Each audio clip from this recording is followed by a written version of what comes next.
Satyam Sahana Bhavatu Sahana Bhunaktu Saha Viryam Karavavahai Tejasvinabadhitamastu ma vidvishabhai. Om Shanti Shanti Shanti. May Brahman protect us, may he guide us, may he give us strength and right understanding. May love and harmony be with us all. Peace, peace, peace be to all.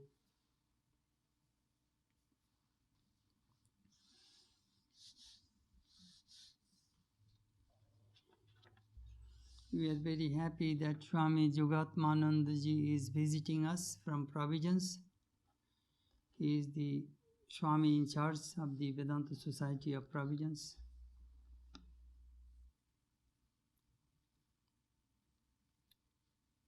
Before coming to America, he was in Nagpur, in the central part of India. We have a very big publication center. Swami was an editor of Jivan Vikas magazine, which is in Marathi language for several years. Then he was in Shillong center of the Ramakrishna Mission, which is in the northeast of India.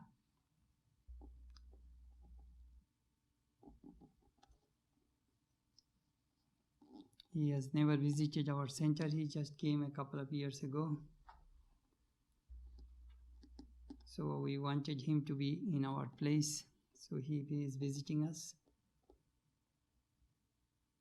Tonight, Swami will speak on Yajnavalkya Maitreyi dialogue. It is a very, very important section of Vedanta philosophy, which we find in the Brihadaranyaka Upanishad. It is an immortal dialogue between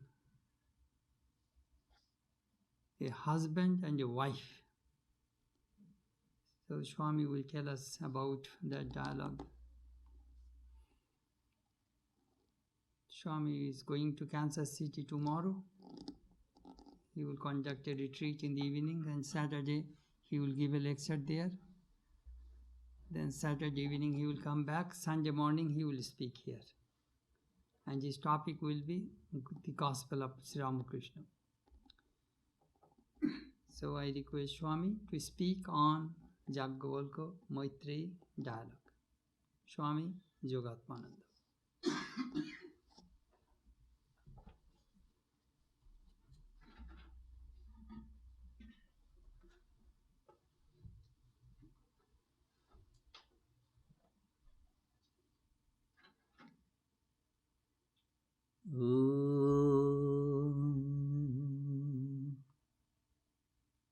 Purnamada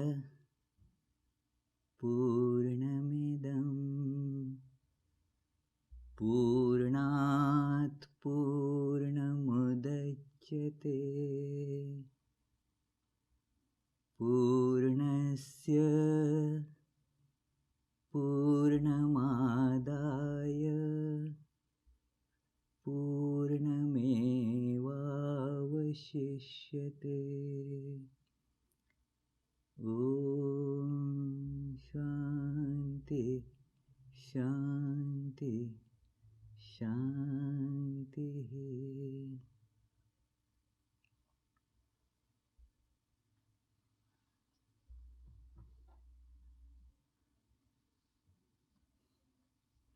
Revered Chetanananda Swamiji,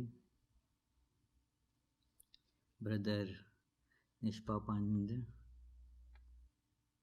and the followers of Vedanta in the Midwest. I am very happy to be here this evening. I had read about the St. Louis Center long ago when I had just joined Ramakrishna Order, and one of the senior Swamis told me to read a book of Satprakashananda. That book was about the message of Vivekananda and the present age. And I found that book very interesting and very helpful in several ways. Not only it opened some new understanding and clarified certain misconceptions about the message of Sri Ramakrishna and Vivekananda. The more important thing I found was how it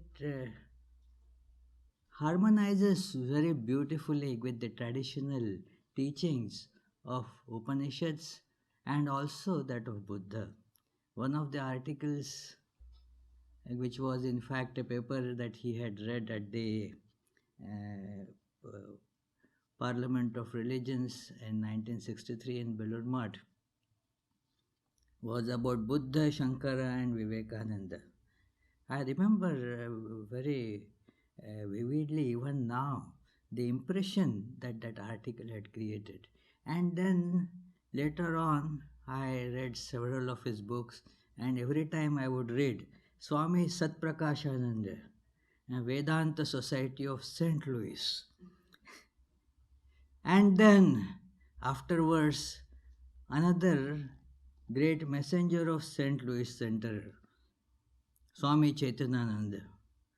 We read his books with great, admiration, and that kind of presentation of Sri Ramakrishna's life, that of his disciples and how they interacted.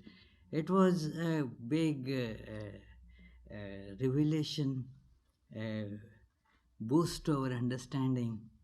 And since then, I was thinking of St. Louis Center. Never had dreamed that I will ever come here, but sometimes even things that you have never dreamt come true. So, this is today, I feel very happy to be here and to discuss some of my intimate thoughts about the Vedanta philosophy, the understanding of Vedanta. Vedanta tells us in no uncertain terms as to our goal and the means by which it is to be achieved. And it has been discussed in Vedanta again and again that our goal is to realize the infinite, perfect nature of what we call as ourselves and think that it is a tiny entity residing somewhere in the body. The Vedanta philosophy tells us that this understanding needs to be changed. The meaning of religion or spirituality is to bring about a change in our awareness, change in our perception. We perceive this world, or let us say all our experience, has this factor, I, the perceiver, the world perceived. And Vedanta tells us that this is a mistaken division. There is really no separation. It is the one entity that you see in a divided manner. And really that division is not real. That division is not correct. It is a mistake. And therefore, you can never point out where I ends and the world begins. Try, friend, as an exercise. We do perceive I and world as separate, but can we fix a line of demarcation where I ends and the world begins? We will not be able to do that. For example, just now we had a very delicious dinner, and the food that was kept in front of us, it was world, and this was I, the body was I. We could say that that is the part of the world, and this body, the skin, is the part of I. But after a few minutes, that went inside. So it became part of I. Where I ends and where world begins is impossible to determine. And yet all our life is based on this erroneous awareness that this division is real, I and world. That creates all the problems in life, and therefore we are really struggling to eliminate this. All our efforts, whether we are aware of it or not, are really struggling to uh, remove this fictitious distinction between I and the world. For example, what is the meaning of love? Becoming one, feeling that oneness. Why all of us want to love? This is because there is really speaking oneness. There is no division real. Why do we have the desire for unity? We all feel that there should be one law for everybody, all should be same. Mm. There should be sameness for everybody. And why do we feel this idea at all? Because we are really same. When we discover some laws of science, we feel happy. We feel that we have understood certain things. What do these laws indicate? They indicate that you have found out a unity in diversity. You were somehow able to put all these different facts into sort of one law. You could put them in one string and show the unity between them. Like, say, Newton's laws of motion, different types of motions, right from the motion of a baseball to the motions of different planets. Such a huge variety of motions have been brought into simple laws together, and thus we feel that we have known something. So, this knowledge, we find unity in diversity and call it knowledge, and we feel happy about it. Why? Because actually there is oneness, it is search for oneness. The science is also search for oneness. Swami Vivekananda says that if chemistry finds out one something by which everything is made, then the chemistry will end there. The physics, when it finds out that one force of which all other forces are manifestations, physics will have no job. So, that is, if biology finds out the life, the single source of life that pulsates everywhere, then the goal of biology will be achieved. So, the idea is this, that science also is the search towards that oneness. And why there is the search for oneness? Because that really is our goal, whether we are aware of it or not. That oneness is our goal, and that oneness is in reality the basic truth. And Vedanta tells us that our awareness needs to be changed from this erroneous awareness to the awareness of truth. And that is the religion, or that is the spirituality. Religion does not mean undergoing or doing certain rituals. It is not in reading some books or becoming member of certain religious organizations, but it is the change of awareness. Our change of awareness has to be changed from the erroneous awareness to the awareness of this supreme truth of oneness underlying all this apparent diversity. So, this Upanishad, Brihadaranyaka Upanishad, in this dialogue, as Revered Chaitanyananji has rightly pointed out, a very important dialogue which illustrates this principle in a very beautiful way through the dialogue between the husband and the wife. This dialogue comes in the same Upanishad, and Brihadaranyaka Upanishad, it comes twice, the whole dialogue with very minor changes. It comes twice in this Upanishad. That alone would be enough to show how important this dialogue is for the understanding of these principles of Vedanta. And it begins with a kind of story.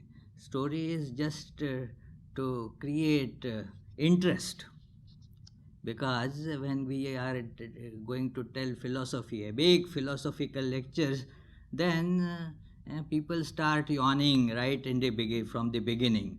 And many people feel it is going to be beyond us. But as soon as it is said that, well, let me tell you a nice story, people immediately start paying attention. Oh, let me hear. It creates interest. Although we say that we want to know reality, our interests seem to lie in fiction. in in any library you go, and you will see that most of the books people borrow are fictions. They are the bestsellers, because this fact is utilized here, that they tell a story. Not that it has no connection with reality. It is probably a real incident, and it is. But the thing is that the characters as such are not very important, but the dialogue is very important. There is no point in going on that deep discussion whether Yajnavalkya in exactly which year he lived. Not very important. But there was a teacher who lived a really exalted life, and he was the chief teacher in this Brihadaranyaka Upanishad, and therefore this Upanishad is also known as Yajnavalkya Upanishad. Yajnavalkya, because Yajnavalkya is the main teacher there. And this particular section begins with, on this background, Yajnavalkya has decided to leave the home and hearth and live the life of a monk who has given up everything, live the life of a hermit. And so he had two wives. That one was Maitreyi and other was Katyayani. So he called them and said that, look here, I have decided to give up everything and go away. And afterwards let there be no quarrel between you two over my wealth. So I am going to divide it right now. And then after that, then I will go, so that there will be no problem for you. And it appears that probably he has enough, lot of wealth he has, because he was described as one of the scholars at the court of Janaka, and probably must have got lot of wealth too. So he has divided the wealth between the two wives. And the description of the wives is very important there in the Upanishad. Tayoho Maitreyi Brahmavadini Babhuva Stri Pradnyaiva Tarhi Katyayani. Of these two, Maitreyi was Brahmavadini, means the one eager to understand Brahman, to realize Brahman. She was eager for that. That is Brahmavadini. And Katyayani was just like any other lady, any other woman. It is Stri Pradnya. Like any other woman, she was also interested in having more wealth, having more social contacts, having more control over her husband, and all those things. And probably was quite expert in that, we do not know. Generally, they say that the ladies are wiser than men. They are very good at bargain.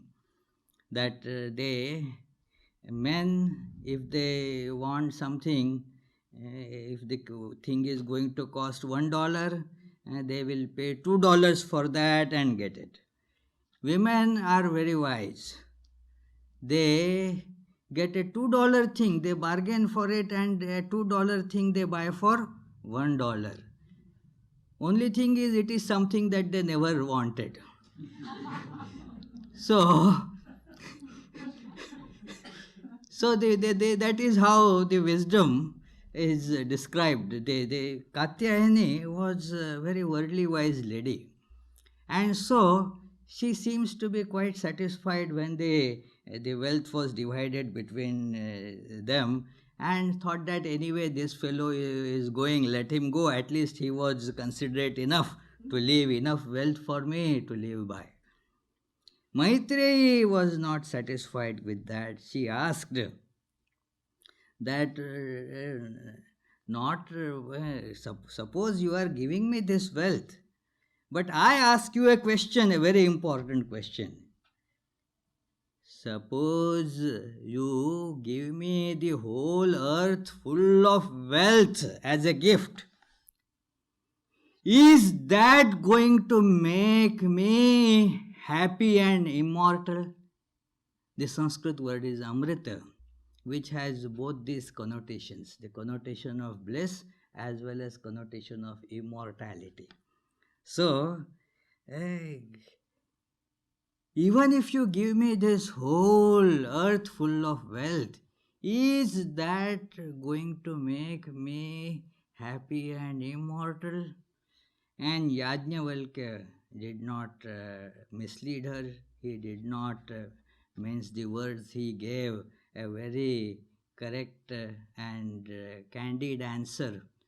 His reply was, no, what will happen? By wealth, we must be quite sure of what wealth can buy. Sometimes we feel that money can buy everything. Actually, money can buy very few things which are important in life. Most of the things that money can buy are really trash. That is food, and what does the animals also eat food, you say. It is money can give you, say, instead of eating just bread, you can get something, say you can buy a chicken and like that, and nothing. It is, after all, howsoever delicious the food may be. Today we had really delicious dinner. A guest Swami coming means a lot of hospitality is extended. So, and very nice, delicious dinner was served. You should have been present for that. But unfortunately, you were not invited for that, and invited to hear these things, you see. So, but howsoever delicious the dinner may be, the taste lasts only while it is here, between this place and this place. After a moment, you forget what the taste was. You never know it is. So, money can just bring you these things. Nothing more than this can money buy. Such the ordinary things in the life, which even without money, you have some kind of a rudimentary arrangement for that. It is, you have a very beautiful house to stay in. If you have money. If you don't have money, well, you may live somewhere in the cave, or some people are there. And actually, it doesn't really matter much. It is, let me tell you, it is really doesn't make much of a difference in one's happiness. Because you get used to whatever conditions those things are. In a few days, you get used to those things.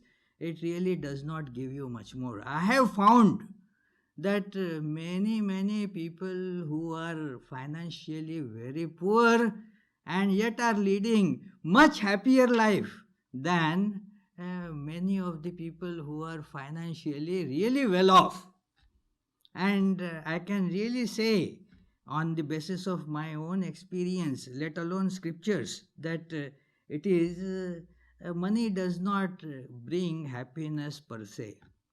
So it is uh, Yajnavalkya gave that answer that no, what can money buy then?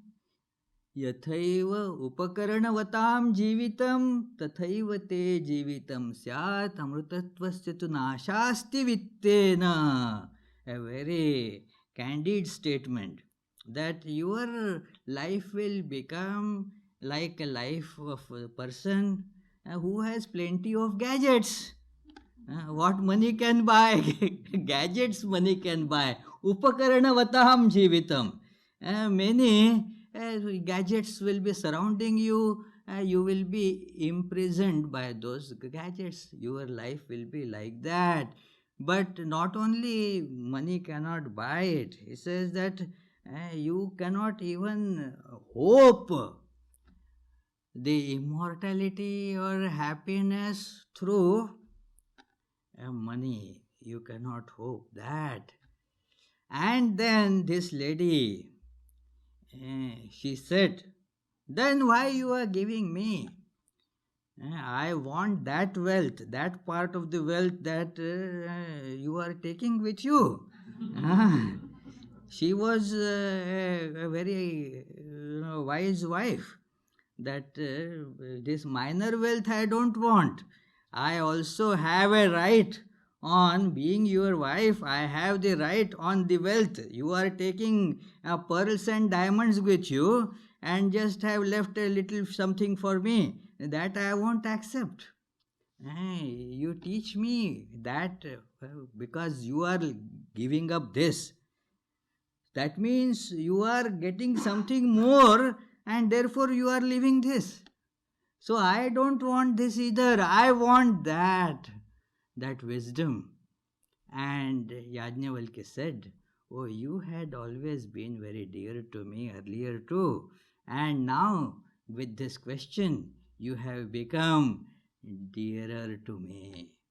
That is how a spiritual teacher feels when the right disciple approaches. The disciple has to have real urge, and this real urge is shown by renunciation. If somebody is ready to renounce, that is the price he is ready to pay. This lady was ready to pay the price. She didn't care for the material wealth, and not caring for material wealth makes you eligible for the spiritual wealth. That is very important. One has to be ready to pay the price. How much the realization of this ultimate truth, or what we can call God realization for simplicity, how much God realization is important in your life, that needs to be decided. And that becomes known when how much you are ready to pay for that is seen.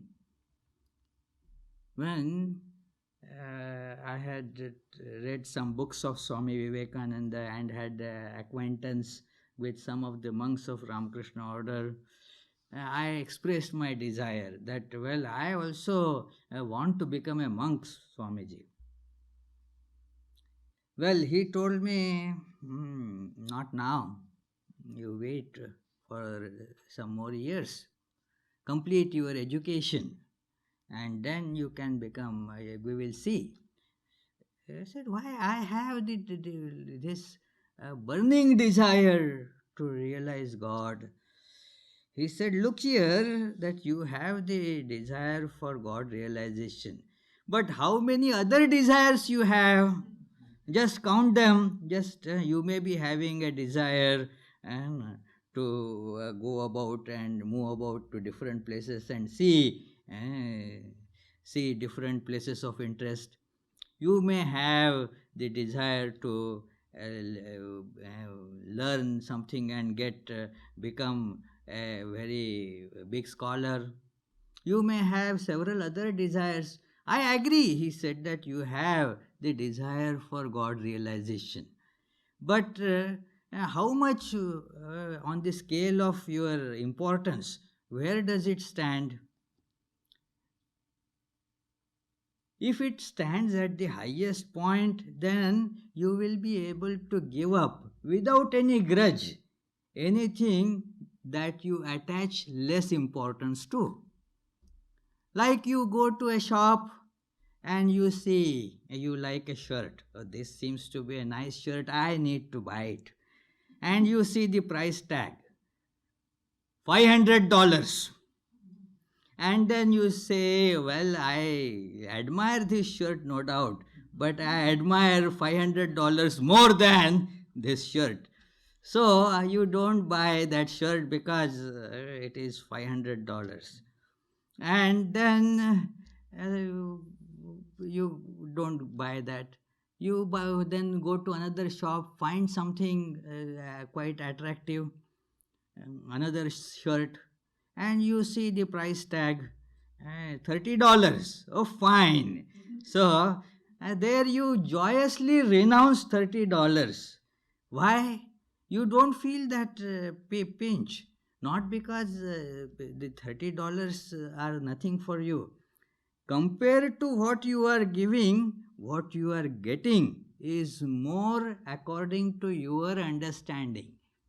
So you do not mind paying $30 for that.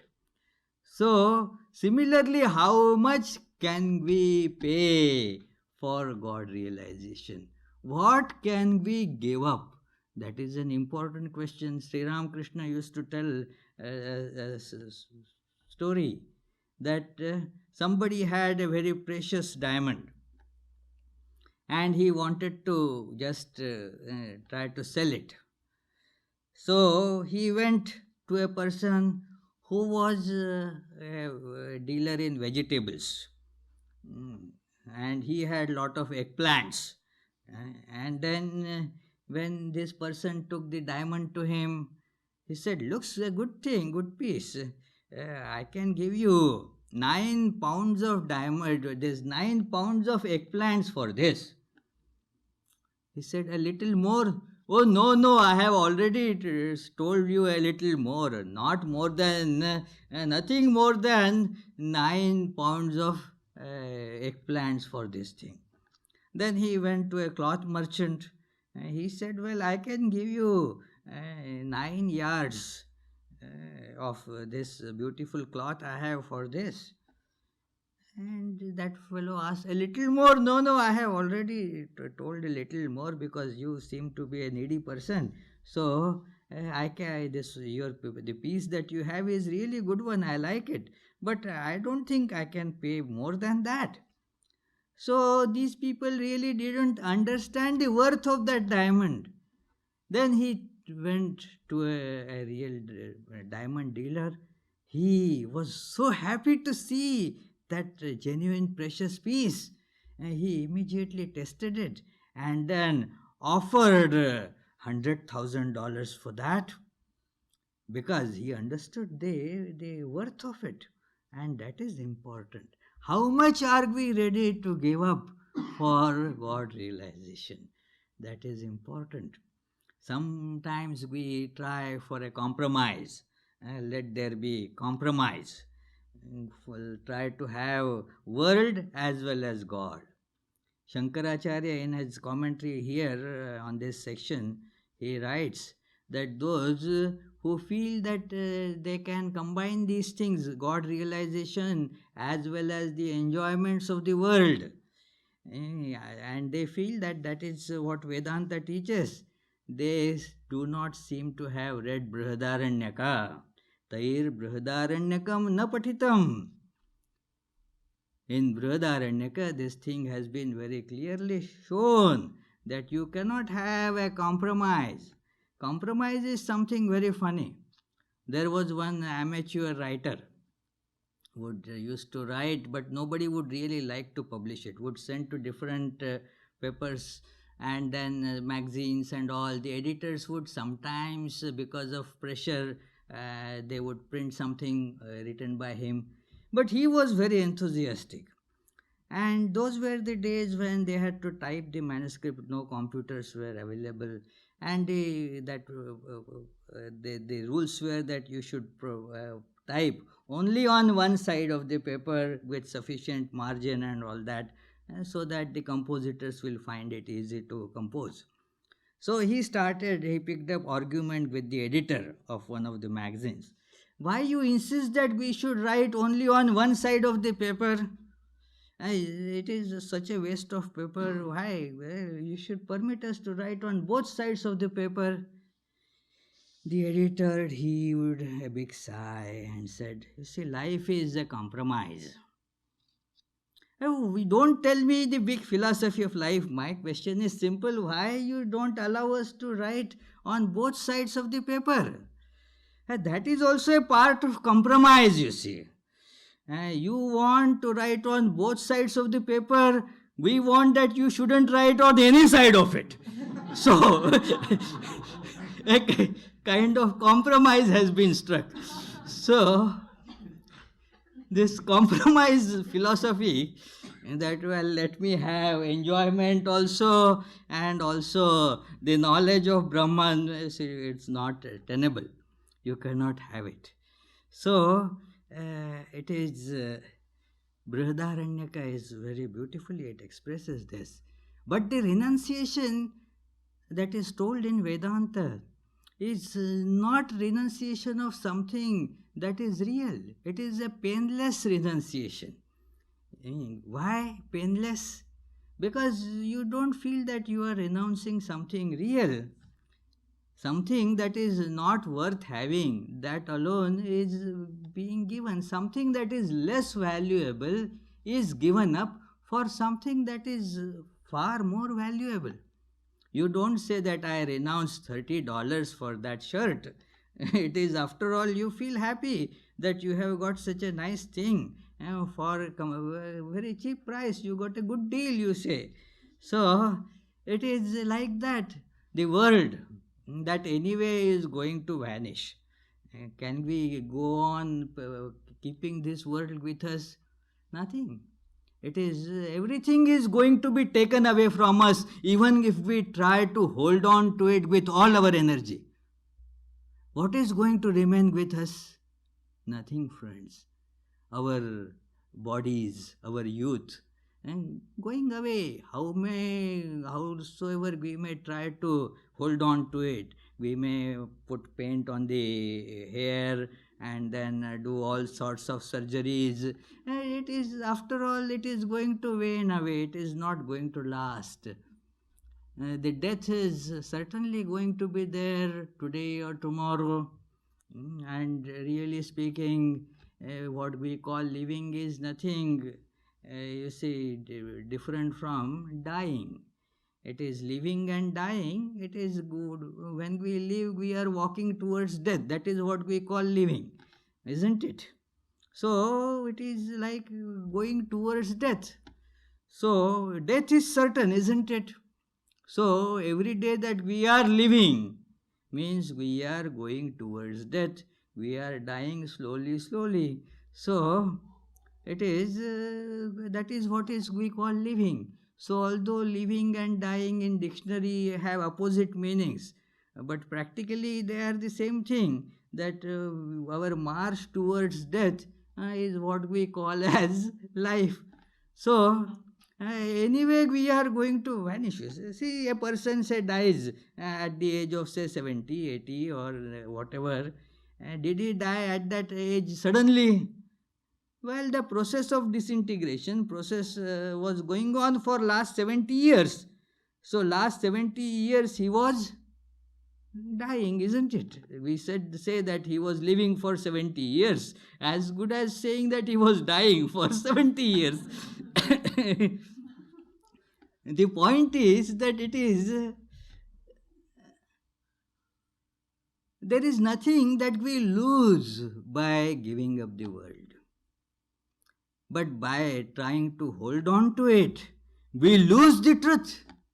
We lose that which is really true, that which does not vanish, that which is the source of bliss, knowledge, and immortal existence. So, Yajnavalkya now points out to his wife Maitreyi that look here, try to feel the source of everything that you like. You love this, you love that, you like this. They said that, well, a child was asked that, whom do you love more, your dad or your mom? And the child, you see, seems to be a diplomatic child. He said, well, I like my mom, I like my dad too, but I love ice cream. So, the thing is, our attractions, they are to different things. And they are not constant at all. Something that we feel I like very much now, after a while you feel that you don't like it that much. Your attraction goes to different place. So many desires for so many different things keep on rising in us. And each desire, that it stays for a while, and it stays only till you get that object. And as soon as you get that object, you feel that you were really aspiring for something else, not this. And you start running after some other object. The desires keep on coming, and they are infinitely many, and they are contradictory to each other. That means if you aspire one thing, you cannot aspire for something else. So you are torn, so to say, between so many different desires. So, what is the way out? The way out is that all these desires are really not real desires at all. Because had they been the real desires, acquiring one of those desired objects would have fulfilled you, would have satisfied you forever. Does that happen? It does not happen. The dissatisfaction remains as it is. In fact, it intensifies more. So, that happens because we are not really clear what we are aspiring for. The Vedanta tells us that it is not that the desires as such are to be renounced, but to find out what real desire is, to purify and try to feel the real object of our desire, what we really are seeking for.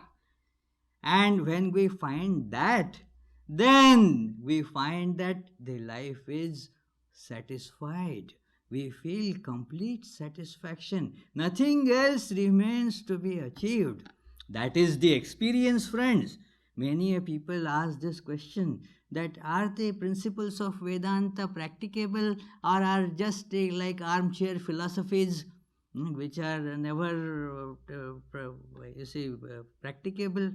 In New York, that joke I was told, probably Swamiji must have told you, in our one that September conference in New York, that beautiful, that very, that philosophy, you see, it is not always practical.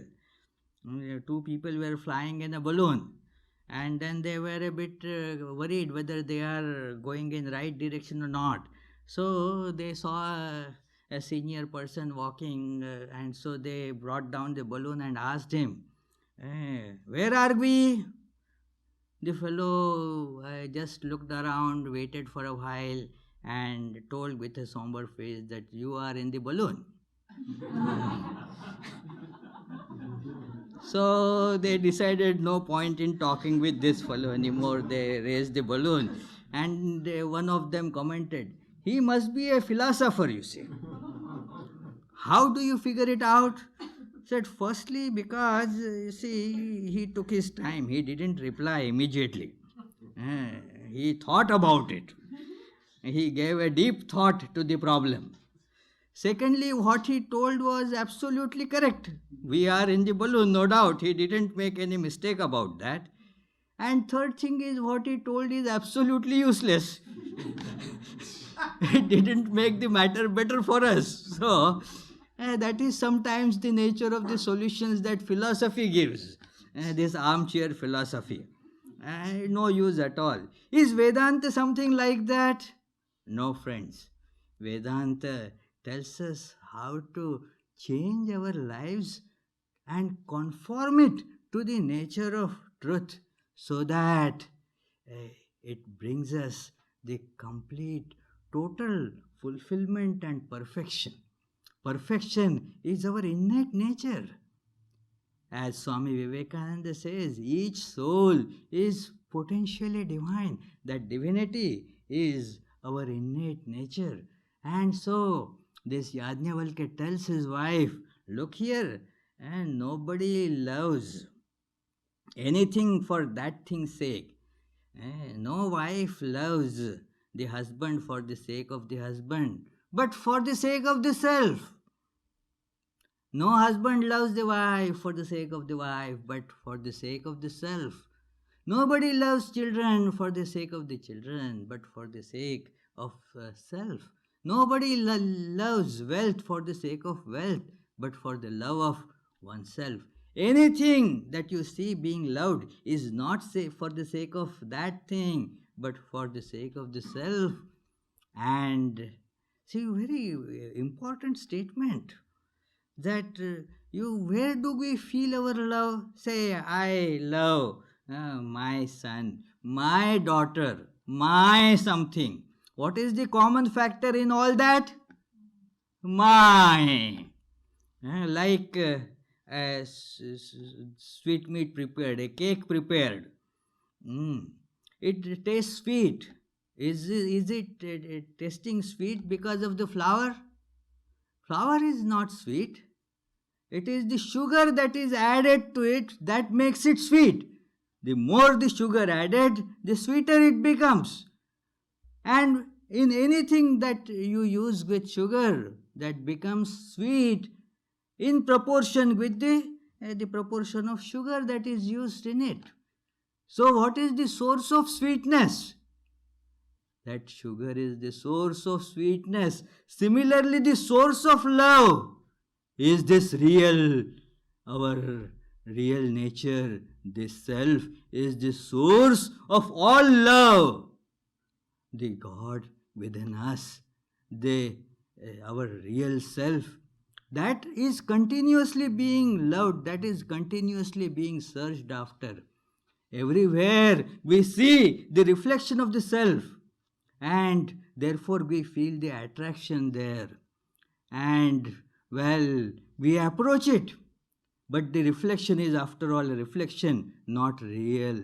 And then we get a reaction when we do not find it. A reaction that we feel, that reaction is hatred or misery. So we approach any object hoping to get all love and happiness from that object. We clutch it, we hug it, well, and discover that, this is not, this body or this particular thing is not what I really desired. And comes the reaction of repulsion or hatred or anger. That is why in worldly love, you see that the love, intense love and intense hatred sometimes get confused. A boy was intensely loving a girl, and somehow it didn't work out, and the girl went with another boy, and this fellow went and killed her. Well, you read these incidents in newspapers. What happened to that love? Well, it really wasn't love at all. The love is never towards an object. The love is always for the self. And therefore, Yajnavalkya points out that remember, this is what is to be sought after. He says, therefore, that immortal statement of Vedanta comes there, that what is the Vedantic practice? Atma vare drashtavya shrotavyo mantavyo nididhyasitavya. This self is to be experienced. It needs to be found out. It needs to be discovered. We all are aware of the self, but are we aware really of its locus? Have we found it out? We do not know where the self is. You go on dissecting the body, you will never find in any particular part of the body that it is hiding. And yet we feel it there. Where is this self?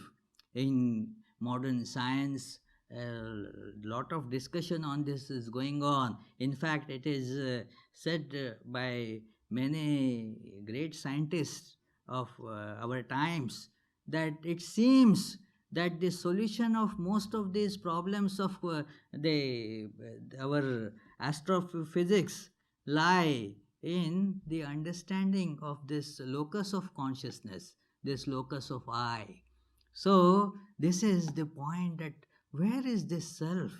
So it needs to be discovered. We have lost self.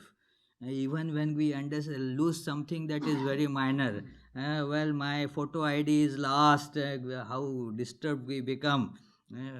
And my wallet is lost, I become so disturbed. My specs are lost, I become so disturbed. When self is lost, imagine how disturbed we become. And that disturbance is our life at present. Our self is lost.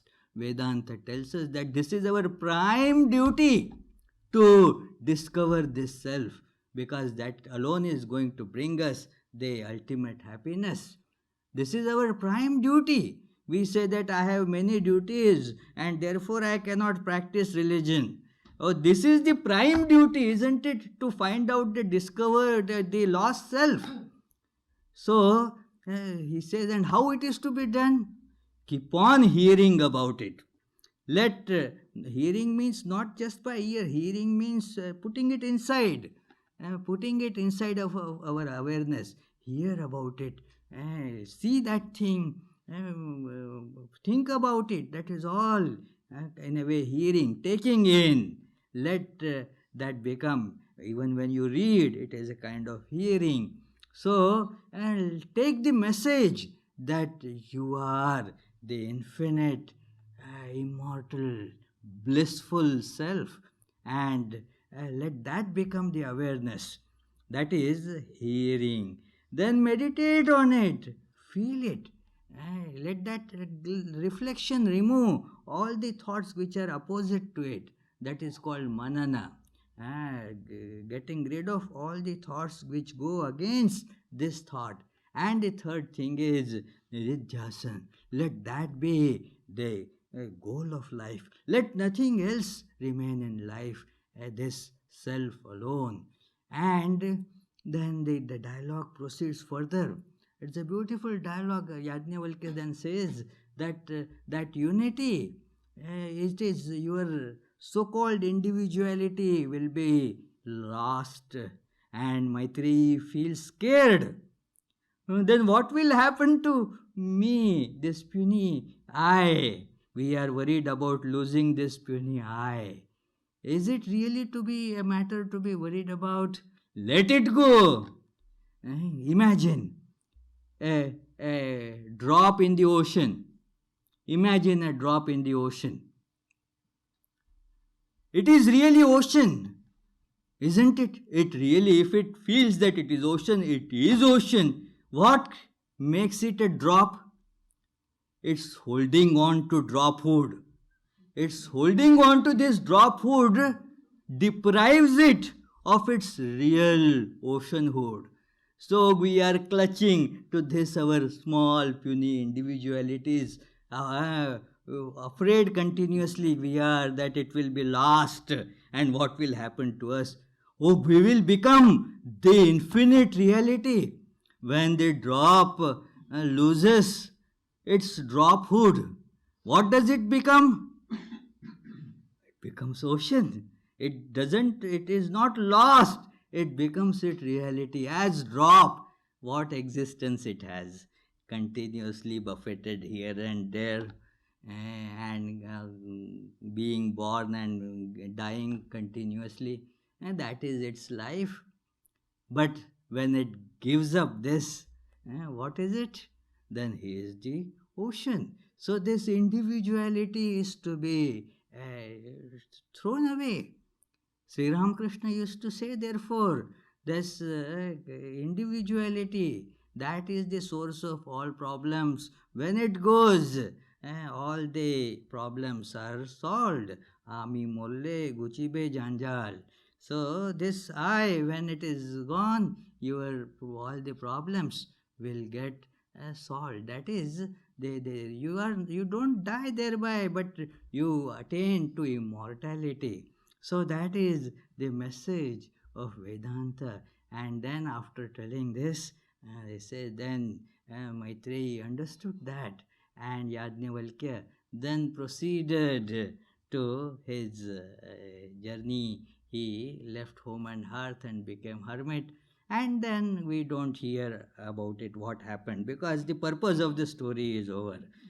So, let this become our story, friends. Let us hear this truth from Yajnavalkya, and let us try to implement it. It is very practicable. If this is not practicable, nothing is practicable, friends. Nothing. In another Upanishad, there is this thing about self, that it is Chandogya Upanishad, that is there, that it is up this Atma, it is Satya Sankalpa, Satya Kama. Then Shankaracharya gives the commentary why it is called Satya Kama. Because the kamana, or the desire for self-realization alone, it becomes true. It is a true desire. It can be fulfilled. All other desires in life are not, we are not able to fulfill them at all. Why? Shankaracharya says, because they are about the things which do not really exist. And so how can we fulfill the desire for those things which do not exist? It is impossible. So what is practicable? To make effort to get that which is real. That is real practicality. Running after things which really do not exist, which wither away anyway, that is no use. So that is the message of Vedanta, the practical message of Vedanta. Thank you, friends.